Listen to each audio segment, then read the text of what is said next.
अच्छा, तो अब हम वीक वाइज स्टडी स्टार्ट करने लगे हैं। तो हम इसमें पहले 3 वीक्स जो हैं उनमें हम ना डे वाइज करने की कोशिश करेंगे, ठीक है।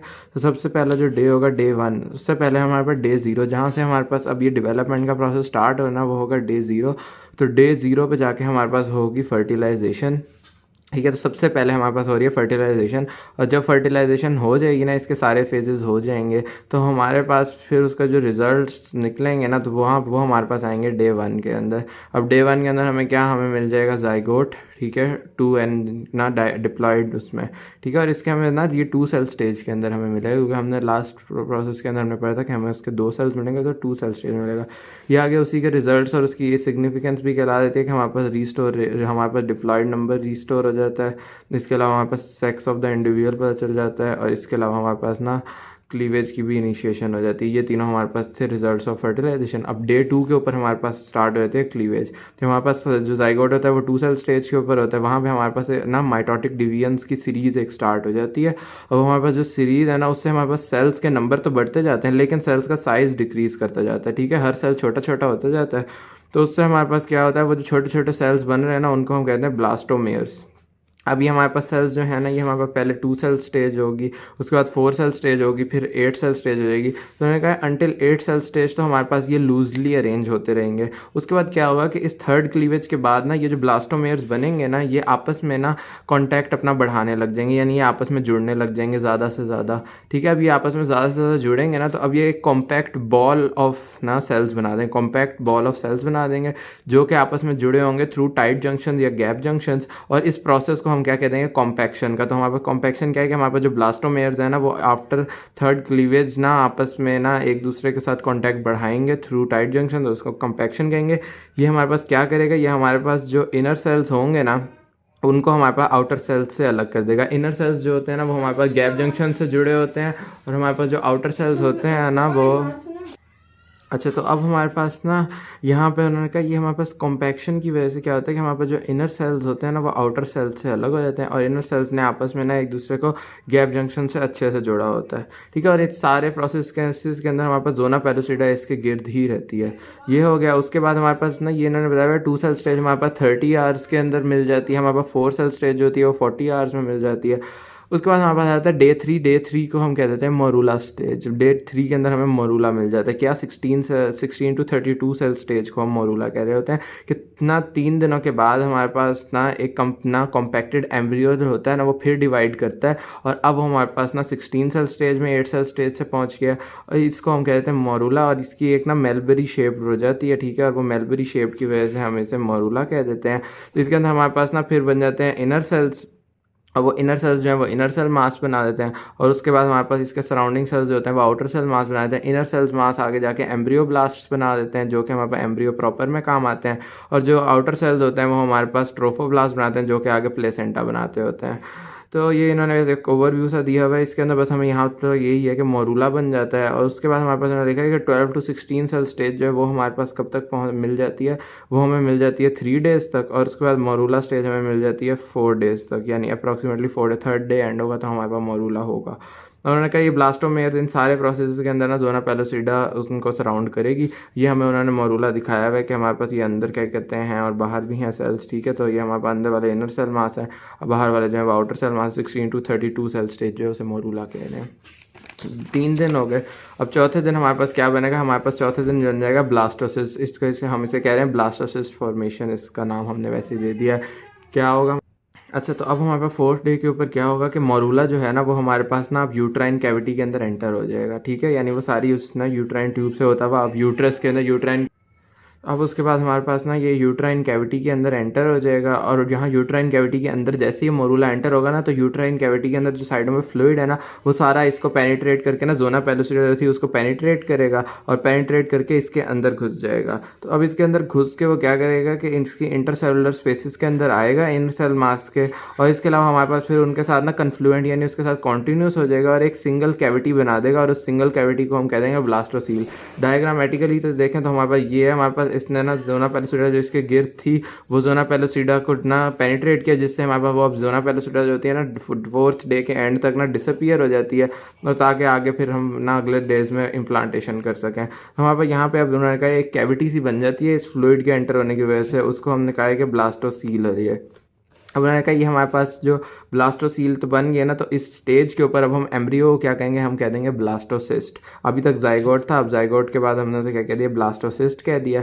अब ब्लास्टोसिस्ट के अंदर अब हमारे पास जो ये सेल्स है ना, तो उन्होंने कहा सेल्स का एक इनर मास होता है, एक आउटर मास होता है। इनर मास जो एम्ब्रियोब्लास्ट बनाते हैं और आउटर मास जो है वो ट्रोफोब्लास्ट बनाते हैं। ये एम्ब्रियोब्लास्ट एक ही पोल पे होते हैं, और जो ट्रोफोब्लास्ट होते हैं ना वो हमारे पास epithelial wall of the blastocyst बनाते हैं। वही जो मैंने यहाँ डायग्राम बताया कि ये एक ही पोल के ऊपर एम्ब्रियोनिक पोल जो है उस पर एम्ब्रियोब्लास्ट सेल्स या इनर मास सेल्स हैं, और इधर जो बाहर ये सारे जो ग्रीन कलर के बने हैं ये हमारे पास एम्ब्रियोनिक, ये हमारे पास सारे पोल्स पे ये सारे epithelial layer of the blastocyst बना रहे हैं। और जोना पेलोसिडा 5th डे के ऊपर हमारे पास ये ब्लास्टोसिस्ट ही अपनी लेट ब्लास्टोसिस्ट स्टेज के ऊपर पहुंच जाता है, जिसके साथ हमारे पास जोना पेलोसिडा डीजनरेट होती है। ठीक है, तो इसके अंदर यही है, ये 4.5 डे के अंदर हमें इन्होंने ये ना दिखाया हुआ है ब्लास्टोसिस्ट। नेक्स्ट हमारे पास ये 6th ना उसके ऊपर 6th डे के ऊपर है, और 6th डे के ऊपर हमारे पास एक इंपॉर्टेंट चीज़ होती है जो कि हमारे पास है इम्प्लांटेशन।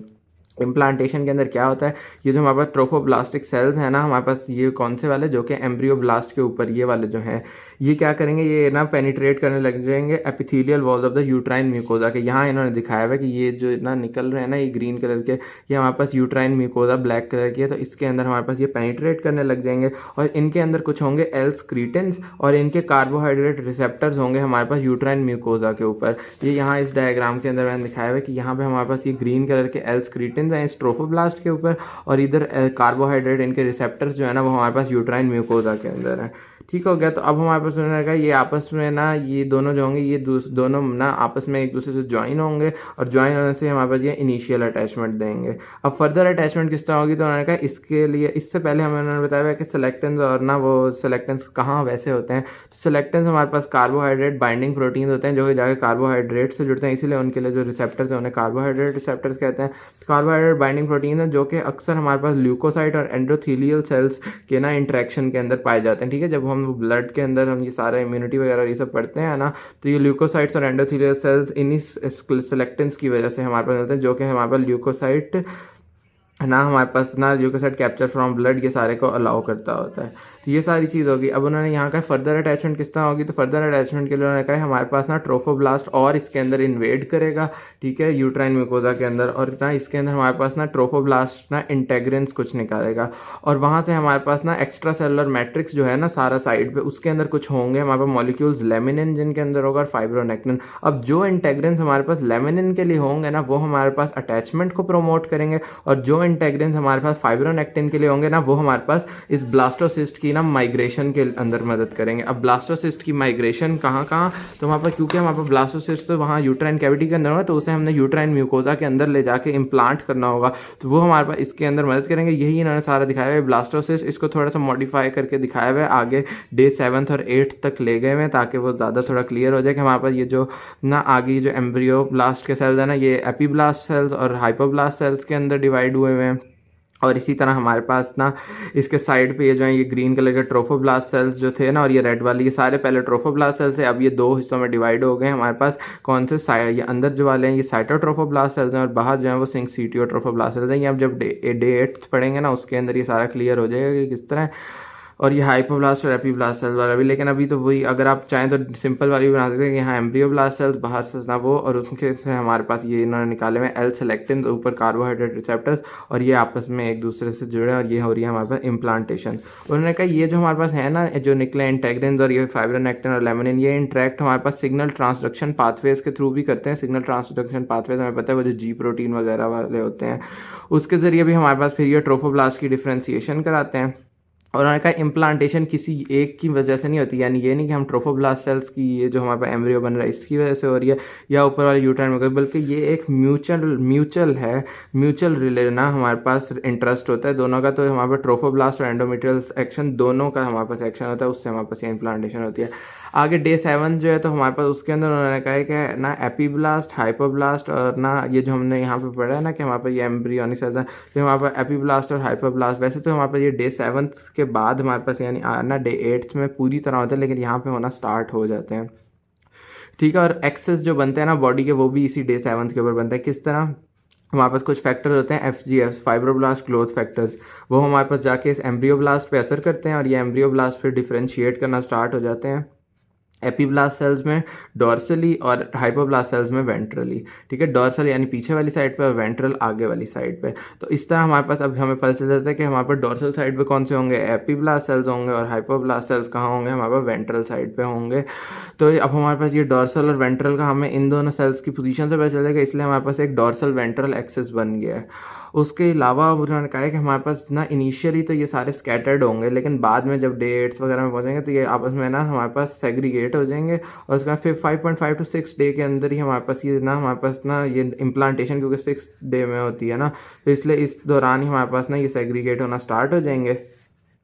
उसके बाद उन्होंने कहा ये जो हमारे पास हाइपोब्लास्ट सेल्स हैं ना, इनका आगे काम है, इन्होंने आगे माइग्रेट करना है और इन्होंने जाके बना लेना है हमारे पास क्रेनियल एंड, ठीक है। अब ये क्रेनियल एंड हमारे पास कौन सा होता है? क्रेनियल एंड हमारा हेड वाला एंड होता है। तो हमारे पास ये हाइपोब्लास्ट वाले जो होंगे ये हमारे पास ना आगे माइग्रेट करके क्रेनियल एंड बना देंगे, और उसके बाद यही हाइपोब्लास्ट सेल्स जो है ना ये हमारे पास ना एंटीरियर विसरल एंडोडर्म भी बनाएंगे। एंटीरियर यानी आगे वाली साइड पे, और जो हमारे पास ऑर्गन्स होंगे ना उनकी जो लेयर होगी उसको भी हमारे पास यही हाइपोब्लास्ट सेल्स बनाएंगे।